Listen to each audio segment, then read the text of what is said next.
నమస్కారం గురువుగారు. శ్రీ విష్ణు రూపాయ నమ శివాయ శ్రీమాత్రే నమ. ట్రస్ట్ గురించి చెప్తున్నారు గురువుగారు. ఒక ఉమ్. మాట అడుగుతాను. ఉమ్. మనకి ఏదైనా పని చేసేటప్పుడు ఏదైనా ఒక సందర్భం ఉంది అని అంటే పువ్వులు విసిరే వాళ్ళు ఉంటారు, రాయి వేసేవారు ఉంటారు. ఇప్పుడున్న సమాజం అంతే కదండి. అందరూ ఒకే దృష్టికోణంతో చూడాలని లేదు. ఎన్నో రకాలుగా మాట్లాడుతూ ఉంటారు, చెప్తూ ఉంటారు. ట్రస్ట్ అనగానే ఇప్పుడు ఎప్పుడైతే డొనేషన్స్ అనేవి వస్తాయి, తీసుకుంటామనే మాట వచ్చిందో, ఇలాంటి పరిస్థితులు కూడా ఎదుర్కోవాలి. మరి ఇవన్నిటికీ సిద్ధపడే ప్రారంభించారా? ఏం చెప్పదలుచుకున్నారు? మంచి ప్రశ్న అడిగారమ్మా. ఒకటి ఏమిటంటే, మనం మంచి పని చేసినప్పుడు ఎప్పుడూ కూడా దానికి తోడ్పడే వాళ్ళు ఉంటారు, కాళ్ళు బుచ్చు కిందకి లాగేద్దామని చూసేవాళ్ళు ఉంటారు. ఉదాహరణకి విశ్వామిత్ర మహర్షి అంతటా ఆయన యాగం చేస్తూ ఉంటే దాన్ని చెడగొడదామని పైన మారీచి సుబాహులు వచ్చారా? అలాగనే గతంలో మేము పూజలో అవన్నీ విస్తృతంగా చేస్తున్నప్పుడు జనాల్ని దాన్ని డిస్టర్బ్ చేసే మారీచ సుబాహులు కూడా వచ్చారు. అలాగే నేను ఇందాక చెప్పాను కదా, రాబంధువులు నాకు చాలా మేము నవ్వుకుంటూ పెట్టుకున్న ఒక పేరు. వాళ్ళు ముఠాల కింద ఏర్పడి ఆ పూజల్ని వాటిని భగ్నం చేయడానికి చాలాసార్లు ప్రయత్నించారు. కాకపోతే మేము ఏమిటంటే మంచి పని చేస్తున్నాం, అమ్మవారిని నమ్ముకుని అలా వెళ్ళిపోవడమే అంతే. అలాగే ఇప్పుడు ఈ ట్రస్ట్ విషయంలో కూడా మేము ఆ పకడ్బందీగా అన్నీ చేసుకున్నాం.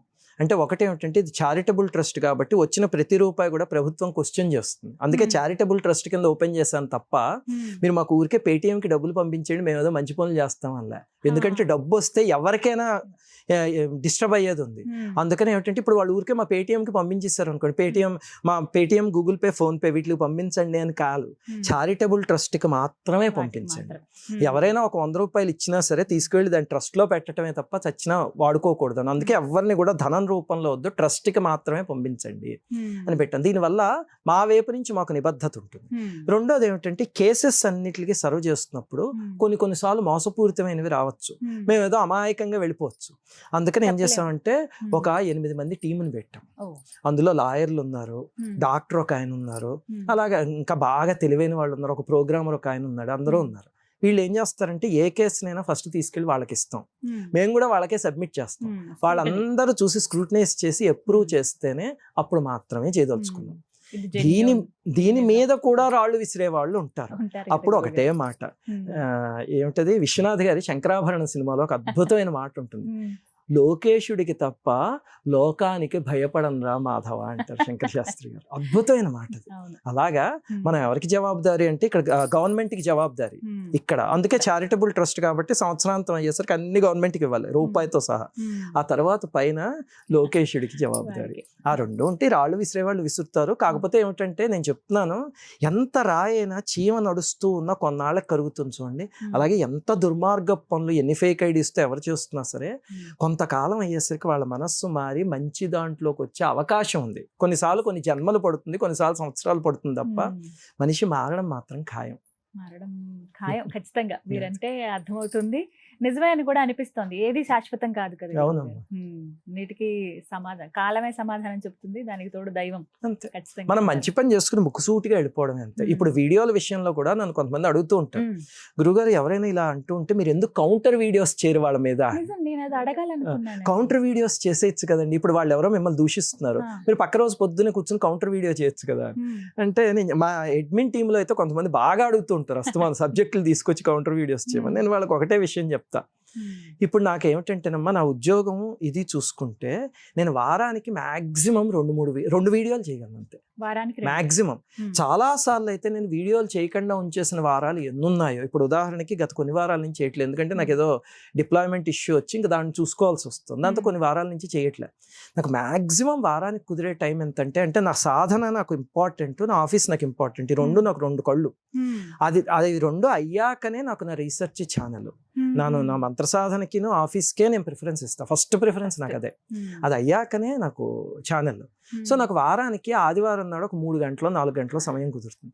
ఈ 3-4 గంటలు ఓకే, ఈ వారం అంతా నా మీద ఎవరు వీడియోలు చేస్తారు, వాళ్ళ మీద కౌంటర్ వీడియోలు చేసేద్దాం కూర్చుని అని చెయ్యనా? లేకపోతే జనాలకి పనికొచ్చేది, ఇప్పుడు మీరు ఇందాక అన్న తిరుమలలో ఇది చెప్పారు, పూరిలో ఇది చెప్పారు, మీది ఫలానా వీడియో చూశాను, అలా జనానికి పనికొచ్చే వీడియోస్ చేయనా? ఉన్న 3 గంటల్లో ఏది చేయని పనికొచ్చేది చేయాలి కదా. అందుకే నేను కౌంటర్ వీడియోస్ పట్టించుకున్నాను. నిజంగా ఎవరైనా ఇప్పుడు ఉదాహరణకి ఏ సామవేదం వంటి సామవేదం షణ్ముఖ శర్మ గారి వంటి గురువులు ఎవరైనా నాయనా శ్రీనివాస్ ఏంటైనా ఈ తప్పు చెప్తున్నావు ఇక్కడ అన్నారు అనుకోండి, వెంటనే వాళ్ళు జ్ఞానులు చూసి ఓహో గురువుగారు అవునా ఇది అని సరి చేసుకుంటా. లేకపోతే గురువుగారు ఫలానా చోటు ఇదిగో ఇలా ఉందండి, వారికి తెలియంది ఏముండదు ఉదాహరణకి చెప్తున్నాను అని చెప్పి వారికి చూపిస్తా. ఎందుకంటే వారు ఆ కామెంట్ చేసే స్థాయి ఉన్న మహనీయులు, వారు చెప్తే మనం కరెక్ట్ చేసుకోవచ్చు. అలా కాకుండా ఏదో నండు శ్రీనివాస్ గారి ఫోటో పెట్టుకుంటే వ్యూస్ వస్తాయని చేస్తారు, తెచ్చుకొని ఇవ్వండి అంతే. కాకపోతే ఈ సహనం కూడా నేను ఇందాక చెప్పినట్టు ఒక వరకు ఉంటుంది. ఆ చెలికట్టు ఏదో ఒక రోజు దాటిన రోజు అది వరదై పొంగుతుంది అంతే. ప్రస్తుతానికి 2-3 ఏళ్ల నుంచి ఆ సహనం వహిస్తుంది ఉన్నాం. చిన్నగా నవ్వుతారు అంతే తప్ప వీటికి మళ్ళీ అంతేనమ్మా, సమాధానం నవ్వుకుంటే ఇంట్లో కూడా అనిపించదా? అస్సలు అనిపించదమ్మా. నాకు అది వీడియో చేయడానికి వాళ్ళన్నీ విని అవన్నీ వీడియో చేయడానికి 2-3 గంటలు పట్టింది అనుకోండి. ఆ 2-3 గంటలు జపం చేసుకుంటే హాయిగా ఉంటుంది. అది ఇంకా ఆత్మానందం.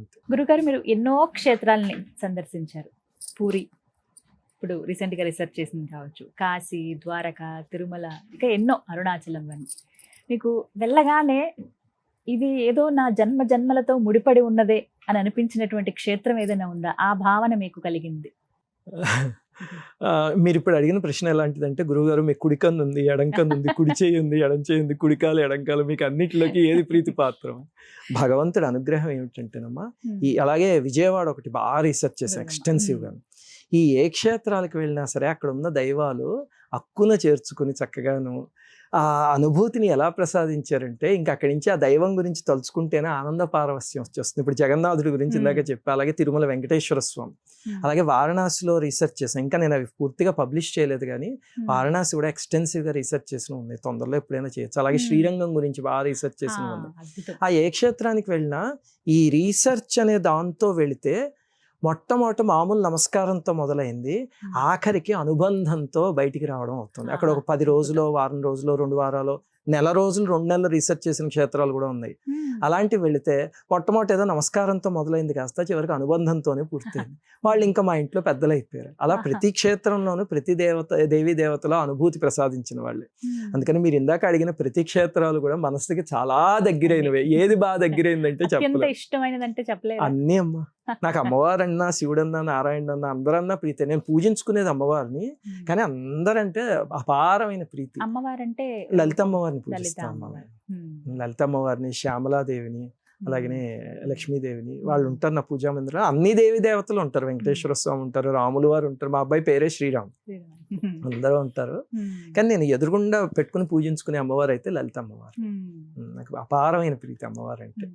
అమ్మవారి గురించి చెబుతున్నారు, విజయవాడ సంబంధించి రీసెర్చ్ చేసిన దాంట్లో గురువు గారు, నేను కొన్ని వీడియోస్ విన్నప్పుడు, అలాగే కొన్ని అమ్మవారి గురించి ప్రత్యక్షంగా నేను ఇలా తెలుసుకున్నప్పుడు ఒక మాట బాగా విన్నానండి. ఇంకా తీరని కష్టాలు అవి, ఎవరితో చెప్పుకోలేని స్థితిలో అమ్మ దగ్గరికి వెళ్ళి ఆవిడ ముందు కూర్చుని కన్నీరు కార్చి, ఇక నువ్వే దిక్కమ్మ, నాకు ఇంక ఏ శరణాగతి లేదు అని అంటే ఖచ్చితంగా అమ్మ దిగి వచ్చి ఆ కష్టాన్ని నెరవేరుస్తుంది అని అంటారు. ఇది నిజం అండి? అలాంటి సందర్భాలు అమ్మ విజయవాడలో ఉన్నది అమ్మవారు కాదు, సొంత అమ్మే. చూడండి, మన అమ్మ దగ్గరికి ఎప్పుడైనా మనం కష్టం వస్తే ఎవరో ఒక థర్డ్ పార్టీ దగ్గరికి వెళ్ళినట్టు కాదు, వెంటనే అమ్మకి ఫోన్ చేసేసో, లేకపోతే అమ్మ పుట్టింటికి పరిగెత్తేసో అమ్మా అని పట్టేసుకుంటాం. విజయవాడ అమ్మవారు అందరికీ అంతే. ఆ అమ్మవారి దగ్గర ఇప్పటికీ ఎన్నో అనుభవాలు అంటే, ఆ మెట్ల దారి ఒకటి ఉంటుంది. ఇప్పుడు ఈ కొత్తగా ఒక కాంప్లెక్స్ కట్టారు, మీరు అందులో చూస్తే పాత మెట్ల దారి అని ఒకటి ఉంటుంది అన్నమాట, చిన్నది, అది కొండెక్కేచ్చు. ఆ దారిలో ఇప్పటికీ అమ్మవారు ఎంతమందికి కనిపిస్తున్న దృష్టాంతాలు ఉన్నాయో ఇప్పటికీ. మొన్న కూడా ఎవరో ఛానల్ సభ్యులు చెప్పారు, వాళ్ళు ఏదో చాలా తీవ్రమైన బాధపడుతున్నారు. పడుతూ వెళ్ళి ఆ మెట్లన్నిటికీ పసుపు పెట్టి వచ్చి అదేదో కర్పూరం వెలిగించి వచ్చి అక్కడ కూర్చుని ఏడుస్తుంటే ఎవరో ఒక ముత్తైదు వచ్చింది ఇంత బొట్టు పెట్టుకుని వచ్చి, ఆవిడ ఏదో ఆ సమస్యకి ఇలా చెయ్యండి అమ్మా, పక్కన కూర్చుని ఎందుకమ్మా ఏడుస్తున్నావు అంటే ఇవిడ చెప్పిందిట. చెప్పేసరికి ఆ సమస్యకి ఇలా చేస్తే పరిష్కారం అవుతుంది అని చెప్పింది. చెప్తే ఇవిడ ఏమవుతుందనమ్మా అని అంత ఆలోచించి సరే అని పక్కన చూస్తే ఆవిడ లేరు. మళ్ళీ పైకి వెళ్ళి వెతికారు, కిందకి వెళ్ళి వెతికారు. విజయవాడ అమ్మవారి దగ్గర విచిత్రం ఏమిటంటే, ఆవిడ ఏదైనా ఒక రూపంలో కనిపిస్తే, ఇలాంటి దృష్టాంతాలు జనాలు కొన్ని వందలు విని ఉంటారు. ఇప్పుడు మీరు నేను ఇది వింటున్నావా? కానీ విచిత్రం ఏమిటంటే, రేపొద్దున మనకి అది జరిగింది అనుకోండి, ఆ 5 minutesలో ఆవిడ అమ్మవారు అనే స్పృహ మనకి రాదు. ఆవిడ అలాగ ఒక మాయని కప్పేసి, మనకి సౌందర్యలహరిలో అంటారు మహామాయ విశ్వం భ్రమయసి పరబ్రహ్మ మహిషీం అని. అలాగే ముందు ఆ మాయ అనే వాళ్ళ ఒకటి కప్పి ఆవిడ అమ్మవారు అని తెలియకుండా ఒక అమ్మలాగే అంతా చెప్పేసి వెళ్ళిపోయాక తీగ అనేది అమ్మవారు కనిపించారేమో అని వెతికితే ఎక్కడ దొరకరు. అలాంటి దృష్టాంతాలు ఎన్నున్నాయి. దానికి అసలు విజయవాడ కూడా వెళ్ళక్కర్లే. దుర్గమ్మ ఫోటో ఇంట్లో పెట్టుకుని, నేను నా ఛానల్లో ఒకసారి ఒక సంఘటన చెప్పా. ఒక ఆవిడ ఎవరో అక్కడ రాయలసీమలో ఒక అనాథాశ్రమం నడుపుకుంటూ ఉంటారు. ఉంటే పాపం ఆవిడకి వాళ్ళు ఎవరో ఖాళీ చేసేయమని ఇంకా దారుణమైన పరిస్థితి వస్తే ఆవిడ దుర్గమ్మవారి భక్తురాలు. ఆవిడ అమ్మవారి దగ్గరికి వెళ్ళి ఏడిచేసి, అమ్మ నేను అనాథాశ్రమం నడుపుతూ ఉంటే నువ్వు నాకు సహకరించాల్సింది పోయి ఇలాంటి కష్టాలు తీసుకొస్తావా అని చెప్పి ఏడిచేశారు. వాళ్ళు వచ్చి వార్నింగ్ ఇచ్చారు అనమాట, లేపటిలోపు ఖాళీ చేయకపోతే కనుక మిమ్మల్ని మెడపెట్టి గెంటేస్తాం, ఈ పిల్లలందరూ అనాథలు అయిపోతే నువ్వు చూస్తూ ఊరుకుంటావు, నువ్వు అమ్మవి కదా అని దబాయించి ఏడుస్తూ అక్కడ ఉండిపోతే పట్టం దగ్గర పక్క రోజు పొద్దున చాలా విచిత్రమైన పరిస్థితుల్లో ఈ వార్త ఒక మినిస్టర్కి చేరి, ఆ మినిస్టర్ నుంచి అప్పుడు పరిపాలిస్తున్న చీఫ్ మినిస్టర్కి చేరి, ఆయన విని బాధపడి వెంటనే రేపు పొద్దున కల్లా అక్కడికి వెళ్ళి ఆ సమస్య సాల్వ్ అవ్వాలి అని చెప్పి చేసి ఆ ఆశ్రమం వచ్చేసి. అమ్మవారు అలా పలుకుతారు ఇప్పటికీ, కానీ పలికేటప్పుడు ఆవిడ భ్రమ కలిగిస్తారు, ఆవిడ అని తెలియదు, తర్వాత గుర్తించి ఎక్కడ అని వెతుక్కుంటామమ్మా. అలాగే విజయవాడ కొండ మీద రాహుకాల దీపం అని ఒక ప్రక్రియ ఉంది. అది పెట్టేవాళ్ళు 3 మంది ఉన్నారు. పెడుతూ ఉంటే దీపం ఎంత మందికి అమ్మవారు అనుగ్రహం కలిగిందో. మేము మా ఛానల్లో ఏం చేసామంటే ఏమిటయా ఈ లీల అని ఒక సిరీస్ మొదలు పెట్టాం. మాకు ఇలాంటి అనుభవాలు కలిగిన వాళ్ళందరూ, అంటే ఈ పూజలు చేసి కలిగిన వాళ్ళైనా, ఆలయాలకు వెళ్ళి కలిగిన వాళ్ళైనా, రాసినవి దాదాపు ఒక 40-50 వేల ఇవి ఉన్నాయి. వేలు వందలు కాదు. అవి మా అడ్మిన్ కొంతకాలం అయ్యాక మొట్టమొదటి అప్రూవ్ చేస్తూ వదిలేసేవాడు. కొంతకాలం అయ్యాక క్యాప్చర్ చేయడం మొదలుపెట్టి అతను ఒక రోజు అన్నాడు అనమాట, ఇవన్నీ జనానికి తెలియజేస్తే కనుక వాళ్ళు ఎక్కడికి వెళ్ళి మోసపోకుండా భగవంతుడి పాదాలు పట్టుకుని వాళ్ళ ఇబ్బందుల నుంచి బయటపడచ్చు అని వాళ్ళకి నమ్మకం వస్తుందండి. దాంతో ఏమిటయ్యా ఈ లీల అని మొదలుపెట్టాం. కానీ నేను చెప్పాను కదా, నాకు ఈ 2 పడవల ప్రయాణం వల్ల కుదరదు. దాంతో ఒక 100 ఎపిసోడ్లు అనుకుంటా చేస్తాం. 98-99 చేసాము. ఆ తర్వాత ఇంక చేయలేకపోయాం సమయం లేక. అందులో అన్ని ఇలాంటివేనమ్మా, వాళ్ళకి కలిగిన అనుభవాలు, వాళ్ళు ఫస్ట్ హ్యాండ్ ఇన్ఫర్మేషన్ రాసినవి తీసుకొచ్చి అది చూపిస్తూ చెప్పటం. అందులో విజయవాడకి సంబంధించిన ఎన్ని సంఘటనలు ఉన్నాయో అమ్మవారు, ఆ అమ్మ వచ్చి అలా తీర్చడం అంతేనమ్మా. అలాంటివి వింటూ ఉంటేనే మన భక్తి బలపడుతుంది. అవేవో మహిమలు మహత్యాలు అనుకుంటారు, కాదు, మన భక్తిని బలంగా తయారు చేస్తాయి అలాంటి రియల్ లైఫ్ సంఘటనలు వింటే. నిజంగా భక్తితో పిలిస్తే ఖచ్చితంగా పలుకుతారు అనడానికి ఇలాంటివి ఎన్నో నిదర్శనాలు. తిరుమల వెళ్ళినప్పుడు కూడా గురుగారు ఎవరో గుర్తు తెలియని ఆ వ్యక్తి ఎంత పొడుగున్నారండి, వచ్చి సాయం చేశారు, వెళ్ళిపోయారని.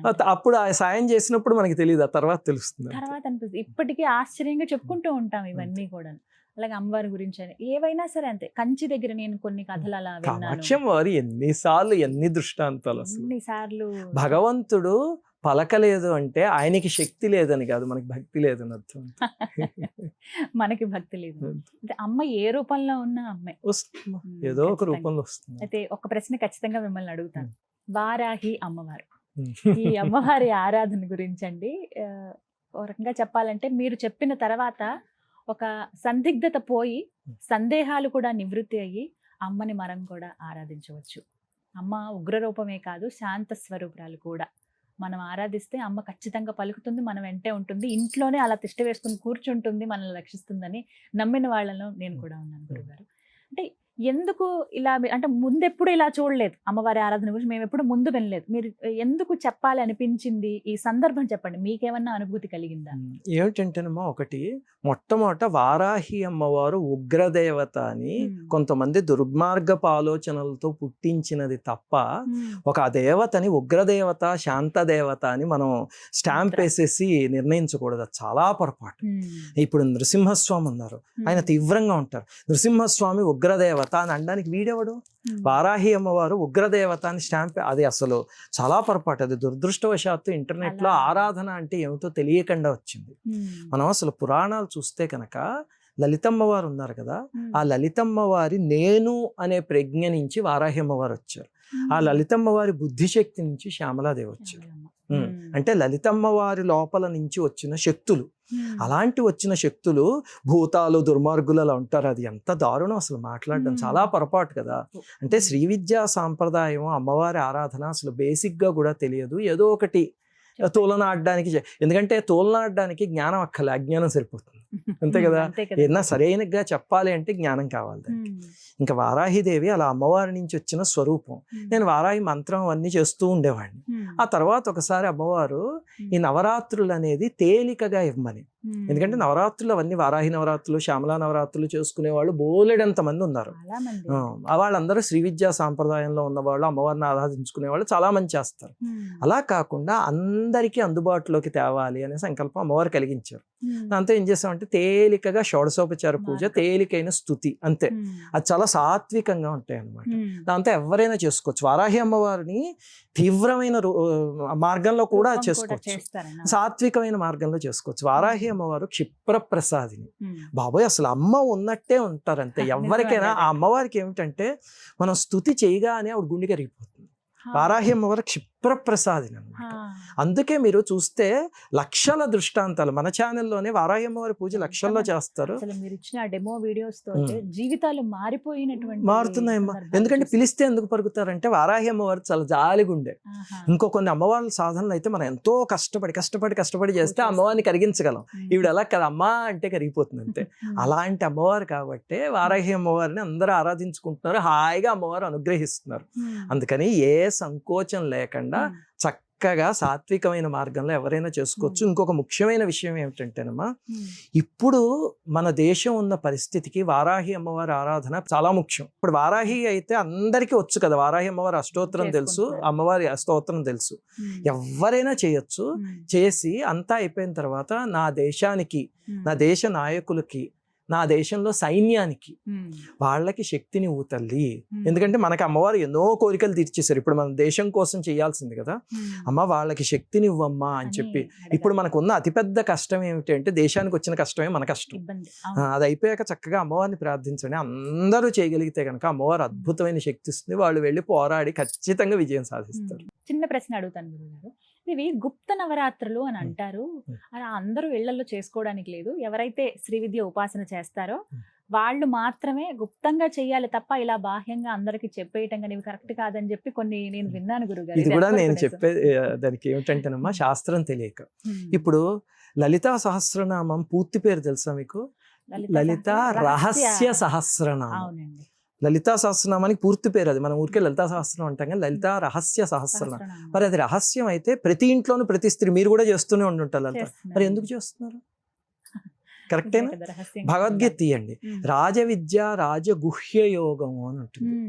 గుహ్యం అంటే రహస్యం. మరి అయితే భగవద్గీత అందరూ ఎందుకు చదువుతున్నారు? భగవద్గీతలో ప్రతి అధ్యాయానికి చూడండి కింద ఇతి గుహ్యతమం శాస్త్రం ఇదముక్తం మయానఘ అని చెప్తారు స్వామి ఒక చోట, పురుషోత్తమ ప్రాప్తి యోగంలో అనుకుంటా. మరి గుహ్యం అని చెప్పాడు భగవద్గీతని. చెప్తే మరి భగవద్గీత అందరూ చదివితే కొంపలు అంటూ పోతాయా? అంతే కదా. ఏది చూడండి గుహ్యం, రహస్యం ఇలాంటివి ఉంటాయి, గుప్తం ఇవన్నీ. వాటికి అర్థం ఏమిటంటే ఆధ్యాత్మిక పరిభాషలో మొట్టమొదటిదేమో ఇది మనం భౌతికంగా చూసేదానికన్నా ఎక్కువ డెప్త్ అందులో ఉంది అనేది గ్రహించడానికి చెప్తారు. మనం భౌతికంగా ఎది చూస్తామో అది కాదు, దాంట్లో ఇంకా రహస్యమైనది ఉంది, అది కూడా తెలుసుకుని చెయ్యి. అంటే ఇప్పుడు భగవద్గీత ఉంది. భగవద్గీత అంటే ఎవరో చనిపోయినప్పుడు స్పీకర్లో పెట్టేది కాదు, నీ జీవితాన్ని మార్చుకునేది. అందులో అన్ని రహస్యాలు ఉన్నాయి భగవద్గీతలో. అది నిజంగా చదవగలిగితే ఎవరి జీవితమైనా మారుతుంది. అందుకని గుహ్యతమం అని చెప్పారు. అంటే దాన్ని సరిగ్గా పరిశీలించి చూడు తప్ప ఏదో కృష్ణార్జున సంవాదంలా చూసే ఎక్కువ.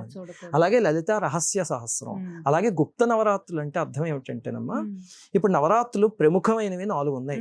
అందులో మనం వసంత నవరాత్రి, శరన్నవరాత్రి సామూహికంగా చేసుకునేవి. గుప్త నవరాత్రులు అనేవి మన సాధన కోసం చేసుకునేవి.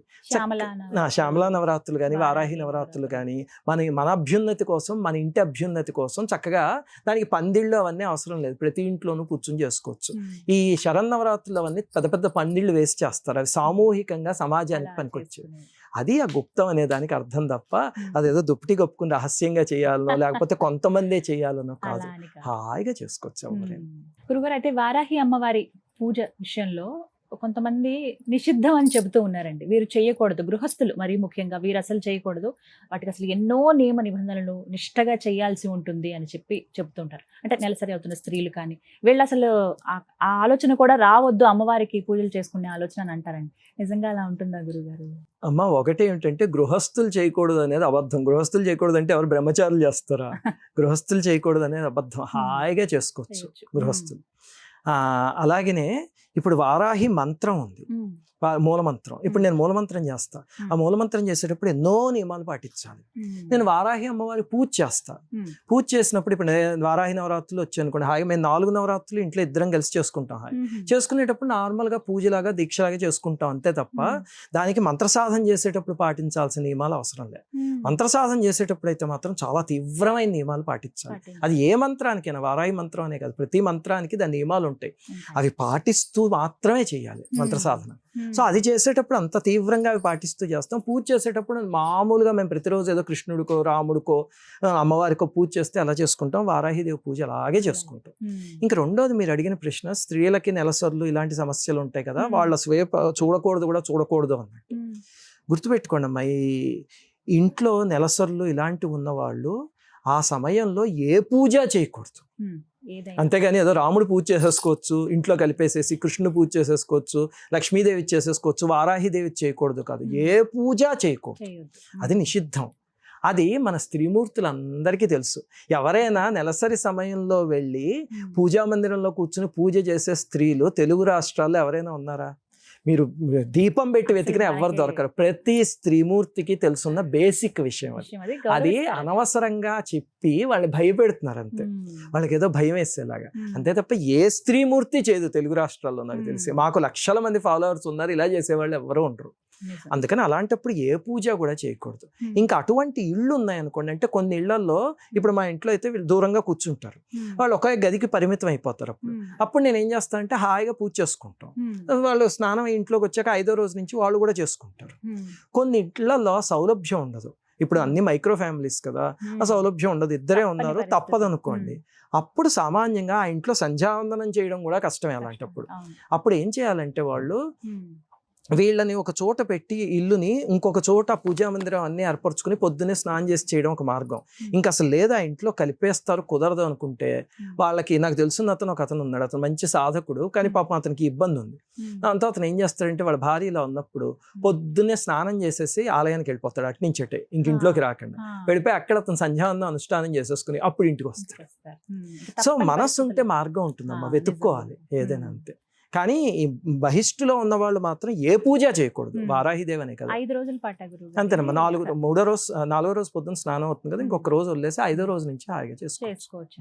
అమ్మవారి ఫోటో గురించి కూడా ఎన్నో వాదనలు. అసలు అమ్మవారి ఫోటో ఇంట్లోనే పెట్టుకోకూడదు, మీరు ఎలా పెడుతున్నారు?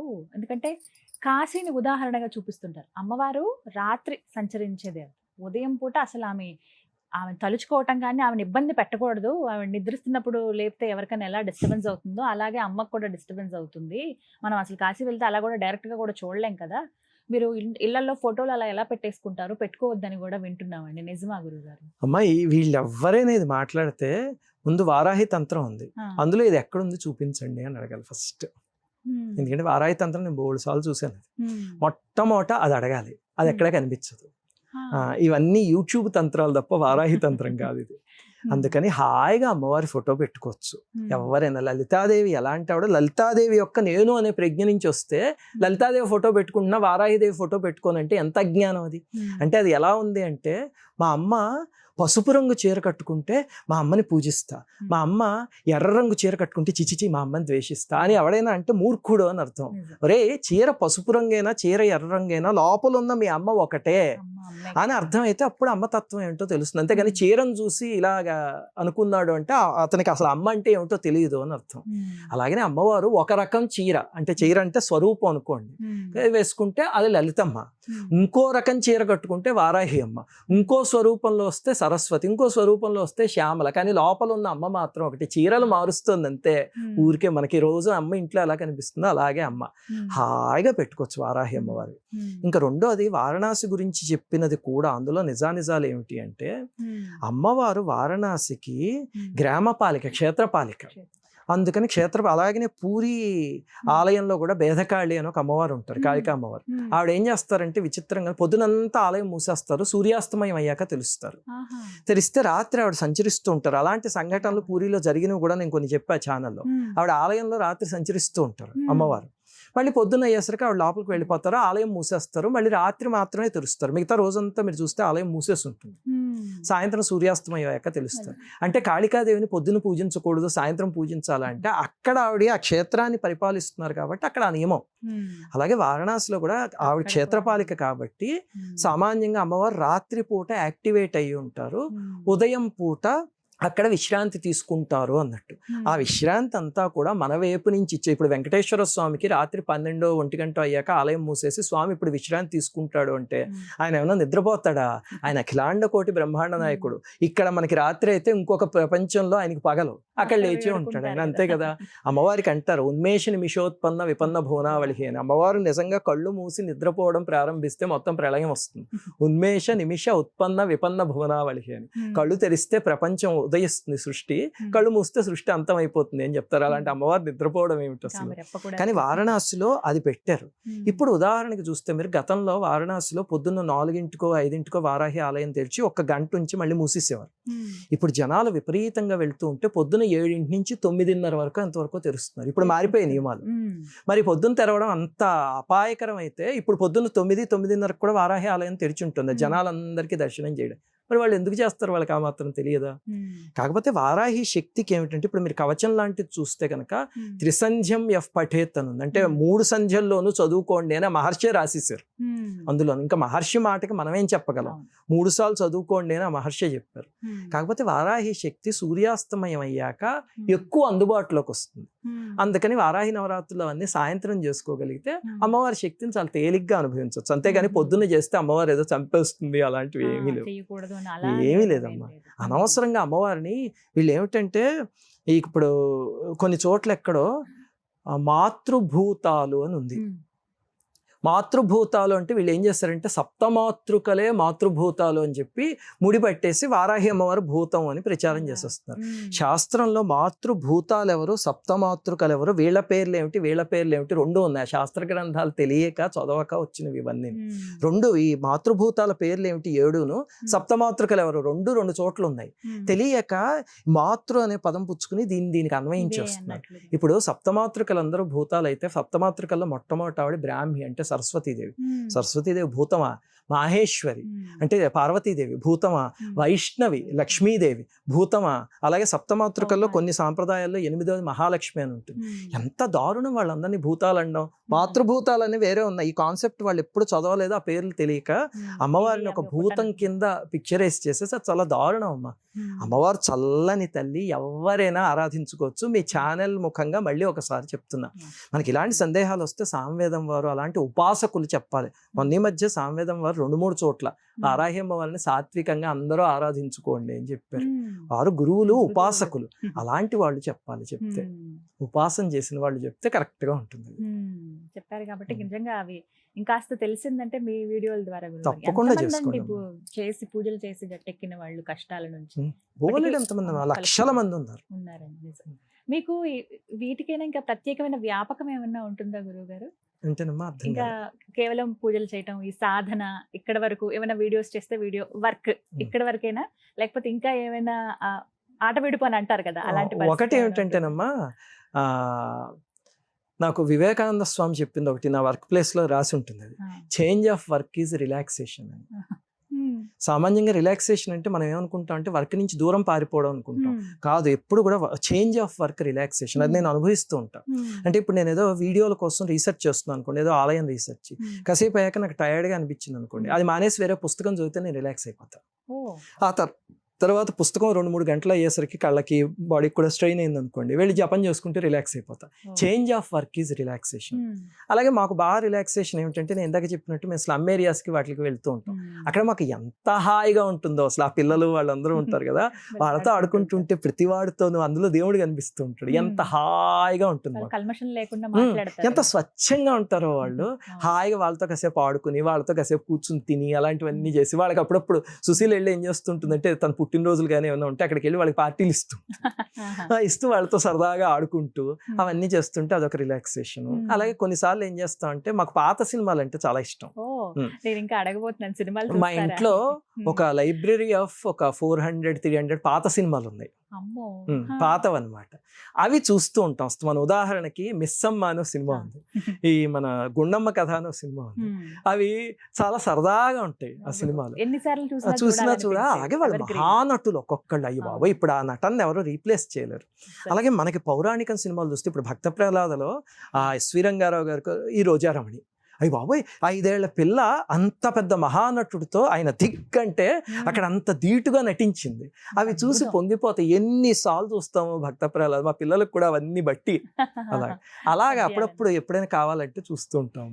ఇవే ఆట విడిపోయి అంతే, అన్ని ఆట విడిపోయి, చేసే పని అంతా ఆట విడిపోయి, ఈ పని నుంచి ఆ పనికి షిఫ్ట్ అవ్వడమే ఆట విడిపోయి.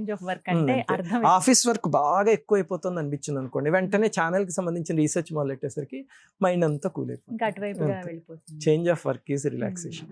సుశీల్ గారు, మీరు ఎక్కువగా సంతోషం ఇంతకంటే ఆనందం ఉంటుందా అని గడిపినటువంటి క్షణాలు ఏమైనా ఉన్నాయా? ఇప్పుడు గుర్తొచ్చిన సంతోషం అనిపించేది? మా అదృష్టం ఏమిటంటేనమ్మా, అమ్మవారి దయ వల్ల మా అమ్మ నాన్నగారు వెళ్ళిపోయే ముందు చేతులు తీసుకెళ్ళి అమ్మవారికి అప్పచెప్పారు. ఒరే ఏ కష్టం వచ్చినా సరే అమ్మవారి కాళ్ళు పట్టుకోండి, ఆవిడ చేయి పుచ్చుకునే నడవండి, మేము ఉండొచ్చు ఉండకపోవచ్చు భవిష్యత్తులో, ఆవిడ చూసుకుంటారు అని. అలాగే అమ్మవారు ఇప్పటిదాకా కంటికి రెప్పలా కాపాడుతున్నారు. దాంతో నిజంగా చెప్పుకోవాలంటే మా జీవితంలో పెద్ద కష్టమే లేదు. అప్పుడప్పుడు మా అబ్బాయి పుట్టేందుకు ముందు కొంచెం ఇబ్బంది అయితే రామాయణం చేస్తే పోయిందని చెప్పాను కదా, అలాగే తప్ప ఏ కష్టాలు లేకుండా అమ్మవారు హాయిగా అలా తీసుకుపోతున్నారు. ఒకవేళ ఏదైనా ఇబ్బంది వచ్చినా అమ్మ ఏమిటమ్మా ఇది అంటే ఆవిడే తీర్చేస్తారు, అంతే. హాయిగా ఉందమ్మా ఆ రకంగా. నెక్స్ట్ మాకు రిలాక్సేషన్ ఎక్కడంటే మేము ఇద్దరం మంత్రసాధన కానీ పూజ కానీ కలిసి చేస్తే చాలా హాయిగా ఉంటుంది. అలాగే పూజ డెమోలు అవి చేస్తూ ఉంటాం కదా, ఆ రికార్డింగ్ అవి సుశీల్ ఎలాగంటే ఏదో వీడియో రికార్డింగ్ లా చేయదు, అక్కడ పూజ చేసినట్టే చేస్తుంది. అక్కడ మొత్తం అసలు ప్రసాదాలు కానీ సాంప్రదాయం కానీ అంతా పూజ చేసినట్టే చేసి దాన్ని రికార్డ్ చేసి డెమో కింద ఇస్తాం, మేము మధ్యలో ఎక్స్ప్లెయిన్ చేస్తాం. అంతా సీరియస్ గా చేస్తాం అనమాట. దాంతో అందులో పార్టిసిపేట్ చేస్తే ఒకటి మేము ఇద్దరం చాలా ఆనందం పొందుతాం. చూసే మాకు కూడా ఎంతో కనెక్టింగ్ గా అనిపిస్తుంది. అది నిజంగానే చేస్తాం, మేము షూటింగ్ లా చేయం, పూజ చేసినట్టే చేస్తాం అనమాట. చేస్తూ రికార్డ్ చేస్తాం అంతే. అదొకటి. మూడవది ఏమిటంటే ఇదిగో నాకు ఎప్పుడైనా కుదిరితే కనుక సెలవు దొరికి తన ఈ సర్వీస్కి వెళ్తూ ఉంటుంది అస్తమాను. వెళ్తున్నప్పుడు ఈ రోజు మీరు ఖాళీగా ఉన్నారు కదా మీరే డ్రైవ్ చేయండి అని చెప్పి తీసుకెళ్తుంది కూడా. ఆ తీసుకెళ్తే ఆ రోజు తనతో వెళ్ళి నేను కూడా అక్కడ అన్ని పార్టిసిపేట్ చేస్తుంటే నాకు అప్పుడప్పుడు తప్ప కుదరదు. అలా వెళ్తూ ఉంటే హాయిగా ఉంటుంది. ఇదిగో ఇప్పుడు రేపు పొద్దున ఇక్కడ ఎవరో పాపం ఒక అమ్మాయికి చాలా బాగోలేదు అస్సలని, ముఖ్యంగా సుశీల్ వచ్చింది దానికోసం. హైదరాబాద్ రావడానికి ముఖ్యమైన కారణం అదనమాట. ఏమిటంటే ఆ అమ్మాయికి పాపం చాలా బాగోలేదు, ఏదో 2 కాళ్ళు లేవుట, చాలా దారుణమైన పరిస్థితిలో ఉందంటే ఆ అమ్మాయిని చూడటానికి వెళ్తాను. వెళ్తూ రేపు ఎలాగో మీరు వస్తున్నారు కదా అంటే నేనేదో వేరే అపాయింట్మెంట్స్ ఉన్నాయి, లేదు రేపు పొద్దున ఇద్దరం కలిసి వెళ్దాం అక్కడికి, ఆ తర్వాత నుంచి నేను చూసుకుంటాను ఆ సర్వీస్ అంతాను, బట్ వెళ్ళడం మాత్రం ఇద్దరం కలిసి వెళ్దాం. సరే అయితే పద వెళ్దాం అన్నా. తనకి అది ఆనందం. నన్ను ఎప్పుడు సినిమాకి తీసుకెళ్ళండి అని అడగదు, అక్కడికి కలిసి వెళ్దాం పదండి అంటుంది. నా అదృష్టం. ఎప్పుడు నేను చెప్పాను కదా విజయేశ్వరి దేవి, నువ్వు కొన్నాళ్ళు ఉంటే నీకు సాధనలో ఉపయోగపడే భార్య దొరుకుతుంది. ఈ రకంగా చూడండి నా సాధనకు ఉపయోగపడుతుంది. తను నడిచే మార్గంలో కొన్నిసార్లు నన్ను నడిపిస్తుంది. అలా దొరకడం కూడా చాలా అదృష్టం. దాంపత్యం సుఖ దుఃఖయోర్ అనుగతం అంటారు. మనం చేసే మంచి పనిలో, నేను చేసే మంచి పనిలో తను భాగస్వామి అవుతుంది, తను చేసే దాంట్లో నన్ను భాగస్వామ్యం చేస్తుంది అంతే. ప్రత్యేకంగా మీకు ఇష్టమైనటువంటి ఆహారం, ఖచ్చితంగా ఇవి బాగా తింటాను అన్నటువంటి ఆహారం అంటే మీరు వంకాయ ఇష్టం, బెండకాయ ఇష్టం, బీరకాయ ఇష్టం ఇలాంటి ప్రశ్నలు ఒక 50 అడిగితే నేను ఒకే లైన్లో ఆన్సర్ చెప్పేస్తాను. నా భార్య వండిన ఆహారం ఇష్టం. నాకు మొదట్లో మా అమ్మగారు చేసేవన్నీ చాలా ప్రీతి. మా అమ్మగారు కొన్ని భలే చేసేవారు, వంకాయ పచ్చడి కానీ, అలాగే కాకరకాయ శనగపిండి పెట్టిన కూర ఒకటి ఉంటుంది అదొక అని, అలాగే పులిహోర, దధ్యోదనం అలాంటివి భలేగా చేసేవారు మా అమ్మగారు. కొన్ని పదార్థాలు అయితే ఇప్పటికీ ఆవిడ వెళ్ళిపోయి 2010లో వెళ్ళిపోయారు, 15 ఏళ్ళు అవుతుంది. ఇప్పటికీ తలుచుకుంటే వెంటనే నాలుక మీద ఆ రోజు అమ్మ చూపించిన టేస్ట్ ఏమిటి అనేది వచ్చేస్తుంది. సుశీల్ ఏం చేసేదంటే ప్రతి సమ్మర్లోనూ భీమవరంలో ఎండలు ఎక్కువ ఉండేవి, బెంగళూరులో చల్లగా ఉండేది, అయినా సరే అక్కడికి వెళ్ళాలి అని చెప్పి పిల్లల్ని తీసుకుని వెళ్ళి 2 నెలలు అక్కడ ఉండిపోయేవి సమ్మర్ అంతాను. మళ్ళీ పిల్లలకు స్కూల్ రీఓపెన్ చేసేదాకా 2 months హాలిడేస్ వస్తాయి కదా, అంతటి మండు టెండ్లో భీమవరంలో ఉండేది. అలాగే నవరాత్రులు వస్తున్నాయంటే మా ఇంట్లో చాలా బాగా చేసేవారు. దాంతో ఒక 5 రోజులు ముందే వెళ్ళిపోయి ఆ మొత్తం ఏర్పాట్లన్నీ చేసి నవరాత్రులు అంతా ఉండి అయిపోయాక మళ్ళీ 2-3 రోజులు ఉండి అన్ని సర్దేసేసి మళ్ళీ శుభ్రం చేసేసి అప్పుడు వెనక్కి వచ్చేది అనమాట. అలా చేస్తున్నప్పుడు ఏమిటంటే మా అమ్మగారి దగ్గర నేర్చుకుంది. దాంతో తను వండే చాలా పదార్థాలు కొన్నేమో మా అమ్మగారికి దగ్గర దరిదాపుల్లోకి ఉంటాయి, కొన్ని తన స్పెషలిస్ట్ అసలు. ఫర్ ఎగ్జాంపుల్ ఫుల్కాలు అలాంటివి చేస్తే అద్భుతంగా చేస్తుంది, చాలా ఈజీగా చేసేస్తుంది. నేను ఇంకా అలాంటిది ఎక్కడ తినలే. పుల్కాలు చేసిందంటే చాలా ఈజీ అనమాట అసలు తనకి, అది ఇలా అంటుంది అయిపోతుంది అంతే. దాంతో నేను ఇప్పుడు ఎక్కడికైనా వేరే కంట్రీకి కానీ ఎక్కడికైనా వెళ్ళాను అనుకోండి, అక్కడ తప్పక బయట ఫుడ్ తినాల్సి వస్తుంది కదా. తిన్నా సరే ఎప్పుడు ఇంటికి వచ్చేసి సుశీల్ చేసిన ఫుడ్ తిందామా అనిపిస్తుంటుంది. సో ఇష్టమైన ఆహారం ఏమిటంటే వన్ లైన్ లో నా భార్య వండిన ఆహారం. ఏది వండినా అది ఇష్టమే, ఇష్టంగానే తింటారు. వారికి ఏమైనా చెప్పాలనుకుంటారా ఇప్పటి వరకు సుశీల్ గారికి చెప్పనిది ఇప్పుడు చెప్పాలనుకున్నది ఏమన్నా ఉందా? ఇప్పటిదాకా చెప్పనిది అంటే సరే అయితే ఒక మాట చెప్తా.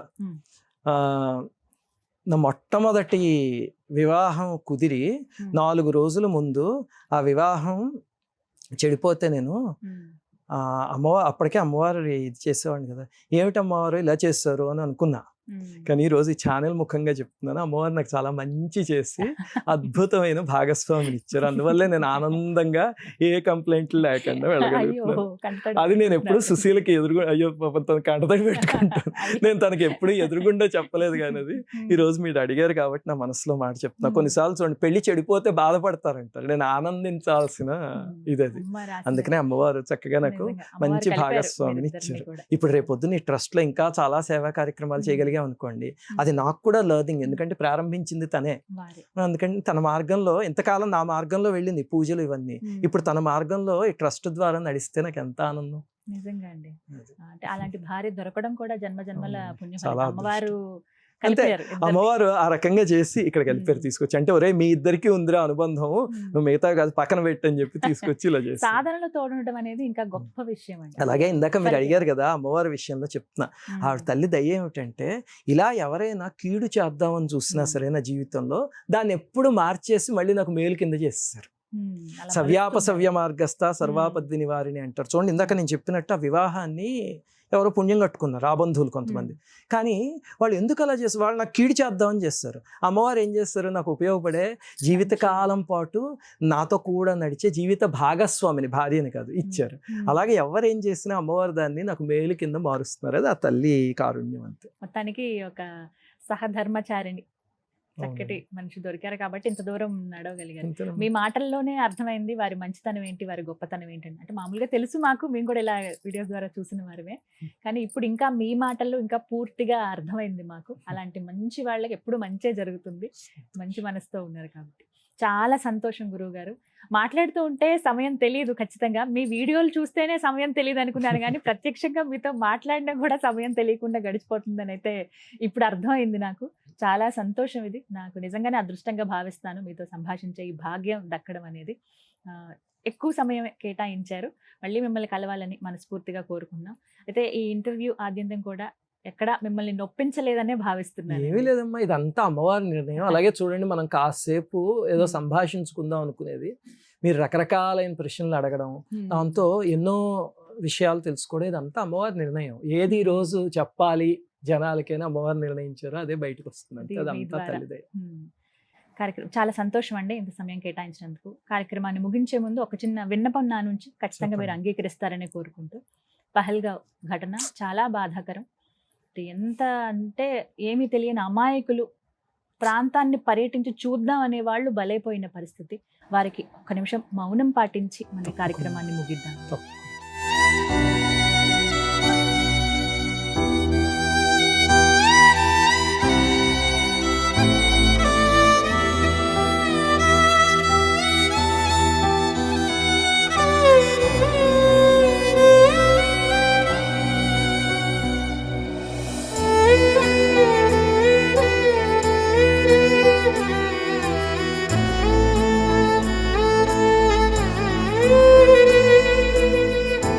ధన్యవాదాలు గురుగారు. సంతోషం తల్లి. అలాగే మన అందరం కూడా కాశ్మీరుని పరిపాలించే తల్లి వైష్ణోదేవి, మనకి కనకదుర్గమ్మ ఎలాగో వాళ్ళకి వైష్ణోదేవి. ఆ తల్లి పాదాల దగ్గరికి అమాయకులందరూ కూడా చేరుకోవాలని, ఎందుకంటే చాలా దారుణమైన సంఘటన. అలాగే మన సైనికులందరికీ వైష్ణోదేవి అమ్మ, అందుకని ఆ తల్లి వాళ్ళందరికీ శక్తిని ప్రసాదించి, మన నాయకులకి శక్తిని ప్రసాదించి, రాబోయే ఉపద్రవం నుంచి మన భారతదేశాన్ని బ్రహ్మాండంగా బయటికి తీసుకొచ్చి నిలబెట్టాలి అని అమ్మవారిని అందరం ప్రార్థిద్దాం. శ్రీమాత్రే నమః. శ్రీమాత్రే నమః. ధన్యవాదాలు గురువు. సంతోషం.